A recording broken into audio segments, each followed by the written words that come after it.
kung mayroong napakabait, Pilipino na. Basta matino ang nagpapatupad.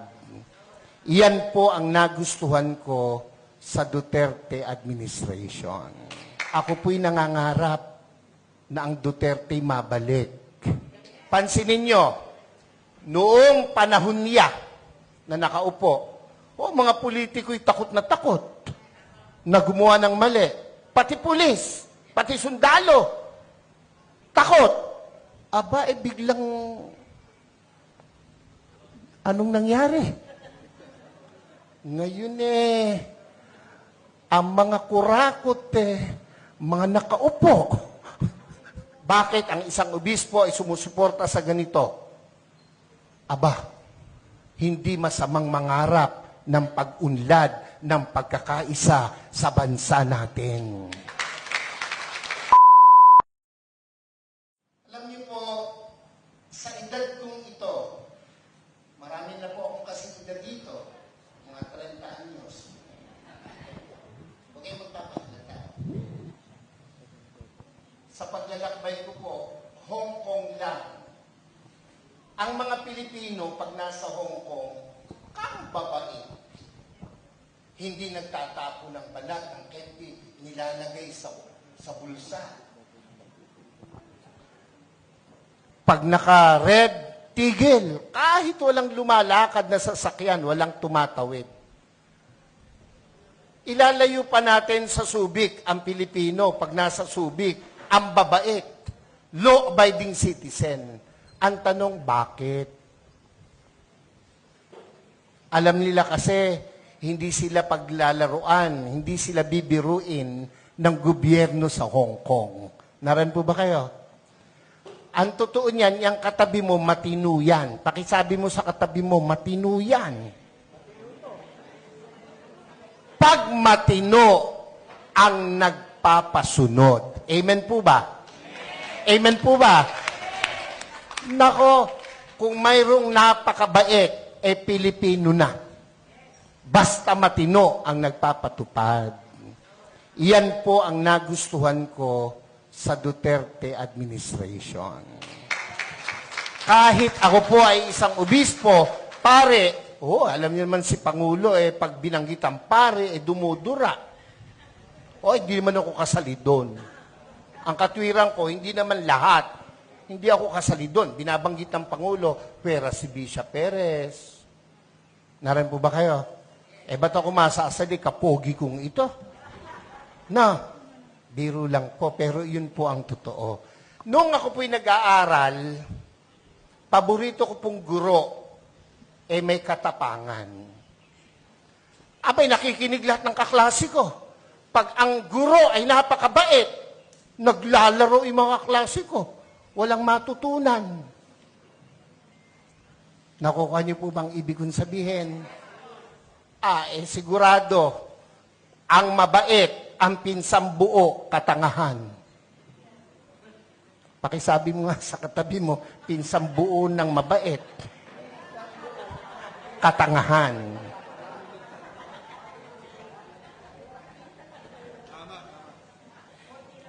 Ako po ay isang professor din by profession. Isa po ako sa kinatatakutan ng mga estudyante. Pag ako po'y naglalakad sa koridor, nauubos ang estudyante. Pag pumasok ako sa pintuan, tahimik, para mga pinitpit na luya ang mga bata. Pero isa lang ang aking sinisigurado, may matututunan ang mga bata sa akin. Kaya po, ako ay kinatatakutan, pero pinakamamahal ng mga estudyante. Naran po kayo. Naran po kayo. Ako po'y nangangarap na ang Duterte mabalik. Yung mga hindi pumalakpak, bahala kayo. Naran po kayo. Pansinin nyo, noong panahon niya na nakaupo, mga politiko'y takot na gumawa ng mali. Pati pulis, pati sundalo, takot. Aba, biglang, anong nangyari? Ngayon ang mga kurakot mga nakaupo. Naran po kayo? Ako, tayo may hindi pinanganak kahapon. Alam natin yan. Bakit ang isang obispo ay sumusuporta sa ganito? Aba, hindi masamang mangarap ng pag-unlad ng pagkakaisa sa bansa natin. Kung hindi tayo magsasalita at kikilos, kung hindi tayo magpapakita ng puwersa, ng lakas, sino ang gagawa nito? No, kung palakpak lang, hindi mo magawa, lalo na sa rally, hindi mo kaya. Yung makasigaw ng Amen! Oy, yan yung matatapang. Yung mga hindi nakikain lang yun.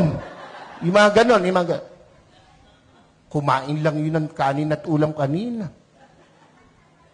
Nakalimutan na. Dapat, ito ang tandaan nyo, ang buhay natin, minsan lang. Pakisabi mo sa katabi mo, mamamatay ka rin. Sabihin mo, malapit na. Pero, bago mamatay, napakagandang nagparinig ka, nagparamdam ka para sa bayan. Yun ang pinakamahalaga sa lahat. Amen po? Ako po hindi takot, makulong, mabugbog, basta't iparamdam mo yung gusto mong iparamdam.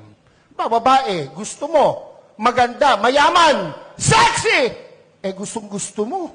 Sa tuwing nakikita mo, nagpupunta ka ng kubeta. Hanggang kubeta ka na lang.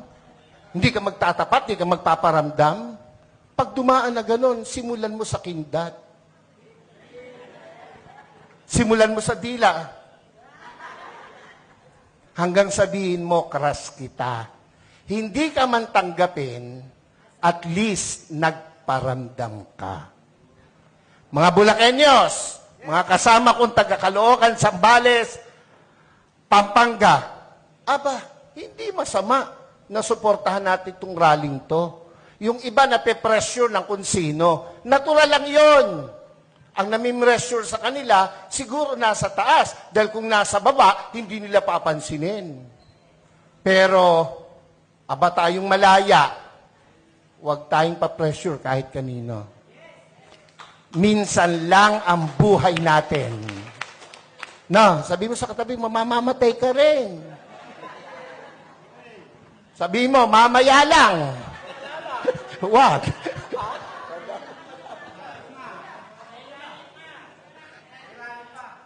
Dapat iparinig natin, iparamdam natin ang ating saloobin. We are not against the government. Never. And never will. Lalo po ako. Nakapula nga ako Naran ba kayo? Pero, kailangan nilang makita, kanilang dapat marinig, ang dapat makita at marinig. Gera? Handa ba ang Pilipinas sa gera? Ha? Kurutan man, talo tayo sa kurutan.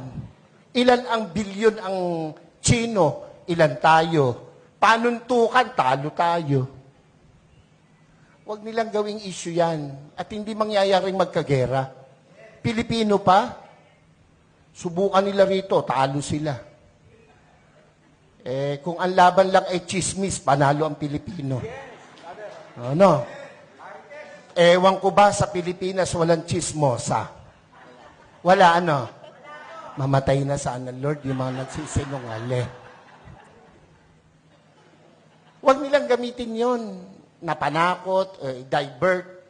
Yung binanggit ni kapatid tungkol sa ayuda, wala akong question dun Ang question ko ron ay nakakarating ba sa tamang tao yung ayuda? Ako hindi pa nakakaranas ng ayuda. Ewan ko itong mga kasama ko sa harapan. Nakatanggap na ba kayo? Ayuda. Kayo ba'y nakatanggap na? Kaya kayo magrarally, hindi pa kayo nakakatikim. Ako po'y nagbibiro lang, pero iyan po'y katotohanan. Kung iyan napupunta sa tama. Yan lang panahon ni Pangulong Duterte, kino-question ko na ang saan ito'y mapalabas, makuha ng SMNI. Yung binibigay natin sa 4-piece. Ako, yung dole, yung mga tupad na nagwawalis at nagdadamo, 1 oras lang ang naipapile 8 hours. So, walang problema ang gobyerno. Yung nagpapatupad. Naran po kayo. Yung 4-piece, hanapin mo mga nanay, isinasanla yung card. Nangagsusugal. Kung ang binibigyan ba niya ay matitinong kagaya ng nasa harapan ko ngayon, yung mga hindi nag-yes, bahala kayo. Ako'y nangangarap ng maganda sa inyo, kayo hindi nangangarap. Naran po ba kayo? Hindi ako against dyan, pero dapat tama ang binibigyan. Naran po kayo? Pag dumaan sa politiko, dole, ang magwawalis, mayayaman pa sa amin. Pero naka-uniform, nasa lilim, nagkikwentuhan. Ang pinagkikwentuhan, ganito lagi. Alam mo ba? Yun mga introduction ng mga chismoso. Alam mo ba? Alam niyo ba? O tango naman. Hindi tayo papayag na hindi natin iparinig, iparamdam, ipakita ang dapat nating ipakita sa bayang Pilipinas na ating minamahal. Ako po, kung matetreten sila sa pagtakbo ng mga Duterte, matreten sila. Bakit? Matitino yung Duterte. Ako po, kahit obispo, nung panahong iyan ay lumalaban, ako po'y kasakasama. Ako po'y nangitim. Ako'y inalukan na maupo sa kabinet. Hindi ko tinanggap. Ang gusto ko'y makita siyang namamahala. Kung anong ginawa niya sa Davao, gawin niya sa Pilipinas. At ginawa niya sa Pilipinas. Mabalik yon, ako po ay matutuwa.